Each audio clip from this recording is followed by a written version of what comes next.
നമ്മൾ കുട്ടികളായിരിക്കുമ്പോൾ ഒരുപാട് തവണ പട്ടം പറത്തി കളിച്ചവരായിരിക്കും അല്ലേ? പട്ടം പറത്തി കളിക്കാൻ ഒരവസരം കിട്ടാത്തവരാണെങ്കിൽ വിഷമിക്കേണ്ട. ദോഹയിൽ ഒരവസരം കാത്തിരിക്കുന്നുണ്ട്. അവിടെ ഒരു ഫെസ്റ്റ് നടക്കാൻ പോകുവാണ്. വിസിറ്റ് ഖത്തറിന്റെ കൈറ്റ് ഫെസ്റ്റിവൽ ഈ മാസം 25-ന് തുടങ്ങാൻ പോവുകയാണ്. ഫെബ്രുവരി 3 വരെയാണ് ഫെസ്റ്റിവൽ നടക്കുക. ഇത് 2ാം തവണയാണ് കൈറ്റ് ഫെസ്റ്റിവൽ നടക്കുന്നത്. 60 രാജ്യങ്ങളുടെ വലിയ പട്ടങ്ങളാണ് തുറമുഖത്തിന്റെ ആകാശത്ത് പറന്നു വരാൻ പോകുന്നത്. തുറമുഖത്തെ ഗ്രാൻഡ് ടെർമിനലിന് മുൻപിലാണ് ഫെസ്റ്റിവൽ നടക്കുന്നത്. കാർട്ടൂൺ കഥാപാത്രങ്ങളുടെയും പഴവർഗ്ഗങ്ങളുടെയും മൃഗങ്ങളുടെയും എല്ലാം രൂപത്തിലാണ് വ്യത്യസ്ത നിറത്തിൽ പട്ടങ്ങൾ പറക്കാൻ പോകുന്നത്.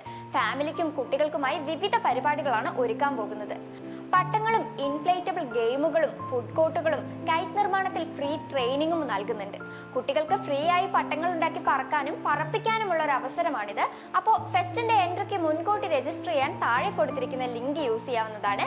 അപ്പോൾ ഇതൊരു ഫ്രീ ട്രെയിനിങ് ആണ്. കുട്ടികൾക്കും പിന്നെ ആർക്കായാലും ഇതൊരു യൂസ്ഫുൾ ആയുള്ള ചാൻസ് ആണ്. സോ താല്പര്യമുണ്ടെങ്കിൽ എത്രയും പെട്ടെന്ന് തന്നെ രജിസ്റ്റർ ചെയ്യുക. ഒപ്പം ഈ വീഡിയോ ഷെയർ ചെയ്യാനും മറക്കണ്ട.